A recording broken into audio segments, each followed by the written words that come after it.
Hi, I'm Brian David Floyd, and you're probably wondering why I'm sitting in front of a roaring fireplace and who the heck this guy is sitting next to me. This is Robert Slawsby, one of my best friends and my writing partner who has collaborated with me on the newest book that's coming out, The Class of '87.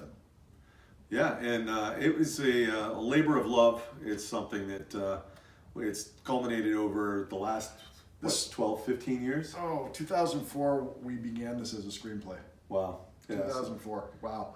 Yeah, it's been a long time. And so of all the things we've written, this is the one that always keeps surfacing because it's very close to both of our hearts. Yeah, it's the one book / screenplay that we've always held near and dear to our hearts, because all the characters are, people that we knew in the past, and well, they're not. They're influenced. Influenced, right? Yeah. Influenced from our past, and quite honestly, it's fond memories, and good times in our life, and very influential times in our life. And so it's a very special story to us. So Robert and I, Robert actually grew up in Massachusetts. Canton, Massachusetts. And is a graduate of the class of '87. Of Canton High School. And I grew up in Norco, California, and a graduate of Norco High School in 1990. But I'm a child of the '80s.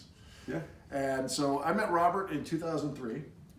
Yeah, running for office of all things. I decided to have my midlife crisis in my mid-30s and get it out of the way early. Get it out early, and this man was party to trying to help me win an election here in Riverside, California. Do you recall exactly how you and I first met? I believe my wife set up a phone call. Yeah, your wife. I came back to my office. Your wife. I had a message to call a Dana Slawsby, and I'm like, "Who's Dana Slawsby?" So I call, and you pick up the phone. You got kind of a deep, gruff voice. I'm like, "Yeah, I'm looking for Dana Slawsby." He goes, "Yeah, that's my wife." Yeah, and I'm like, "Dude, I have no idea why she's calling me." Keep the predators away, right? I'm like, "Oh, hey, you're that political guy. I'm running for city council." Then we met up at Starbucks, and the rest is history. Yeah, I mean, the irony was, on that first meeting, we found out that we both shared a love for film, and we both shared a love for writing. And fixing the city of Riverside, which, how did we do? Well, okay. Yeah. It's still here. It's here. It's here. Yeah. Much like America. It's still here.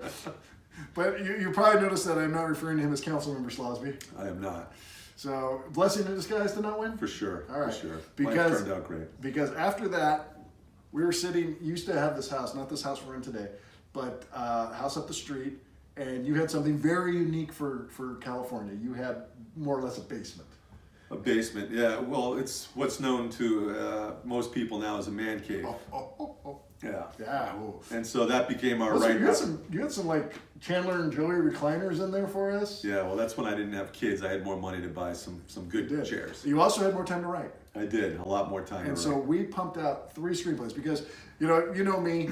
Ever since I was a kid, I wanted to be a screenwriter. I wanted to get involved in Hollywood, and I didn't quite work out. And I'm putting my stories out in books, which I think actually did work out. I actually really like this. But you came to California to be an actor. I did. Yeah. I mean, I came out here. I was in a movie called School Ties. Starring Brendan Fraser. Yes, he was in there. A couple of other guys you might have heard of, Matt Damon and Ben Affleck. I think Cole Hauser was in it too. Cole was in it. Love Cole. Yeah, and Randall Battenkoff, he was in there. So long story short, I got my Screen Actors Guild card. I decided to move many miles away from home out to Los Angeles, and I spent the first 5 years in and out of auditions, some successful, some not, most not. Weren't you a coach? I was on coach for a while as one of the extra football players. Yeah, that was fun. I think you were typecast. I was typecast. You were totally typecast. Slawsby too. Yeah.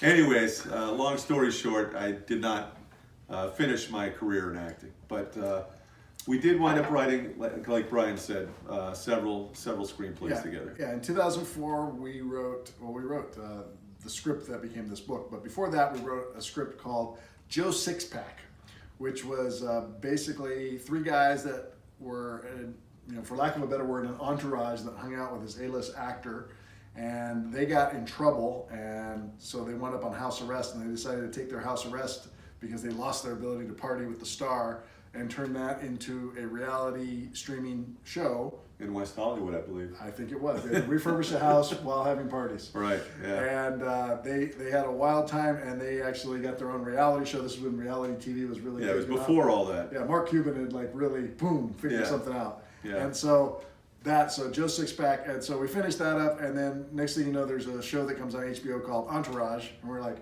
wow, 3 Feet from Gold, imagine that. Yeah. And then we did this script, which was originally called Senior Prom, and then at one point The Sons of Liberty, and then we came back to the class of '87. But after that, we wrote a script that we really thought would make us millionaires. Yeah. Yeah, we were pretty sure. We were already ordering the cars. Yeah.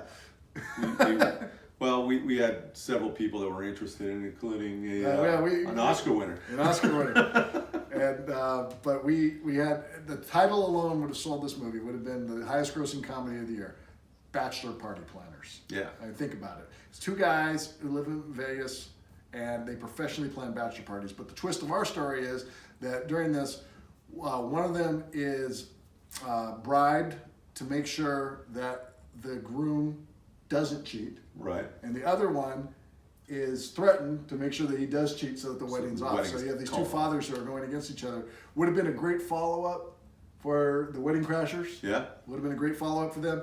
But after we do this, and we're getting some heat from this, a movie comes out called The Hangover. The Hangover, Yes. I actually got a phone call once and said, hey, did they buy your script and change it? I'm like, we wish. Oh, yeah. Several of my friends thought the same thing, but that's how close we've kind 3 of Feet from Gold. always been like a step ahead, but a dollar behind. It's like that guy that was going out there with the soda. He was trying to sell 6-Up, gave up, didn't know how close he was. 7-Up history. Yeah, he was just one away. He's just one away. Yeah. 6-Up, no one ever heard of it. Never. You didn't even know about it until right now. I didn't know about it until literally 30 seconds ago. He thought 5-Up would work, didn't work. Thought 6-Up would work, and then finally he's like, you know what, I'm done trying to invent sodas. And then the guy comes around, 7-Up, boom, cola history. Or the uncola history. Pretty sure that's not true. I read it on the internet. Okay. Could Must be true. Yes. Yeah. All right. Anyways. I'll tweet you about it. Our story. Class of '87. Class of '87, even though I'm the class of '90. '87 right here. I guess I somehow won that battle. I don't know how. I don't know, but I thought that was really good though. I wanted, having grown up, isolated in a little community like Norco out here, I wanted to tell the story, in the environment you grew up, even though we created a fictional town and a fictional high school of Liberty, Massachusetts. Right. Canton High School. Canton High School, small town, blue collar town, hardworking people. Drinking people? Hard drinking people. Just like a really cool little town to grow up in. Not too much major trouble around there. But your kids could be out at night and you felt safe. Yeah, back then in the mid '80s, sure, that's kind of how it was. That's how we grew up. Yeah, and I think that's kind of why you deferred to the '87 was because you're kind of still enthralled with the mid '80s, and the whole '80s concept. Well, yeah, and I also, as a fan of movies, George Lucas created American Graffiti, and he, it was an homage to the late '50s and the Greasers and the Cars and the early '60s. And then Richard Linklater, when we were in college, he came up with Dazed and Confused, which did it for the '70s. And I was like, hey, there's no '80s story out there like that. So this is the story we want to create. That it was in a 24-hour time period. It was in a small town, and it was all these people on the cusp of coming to age.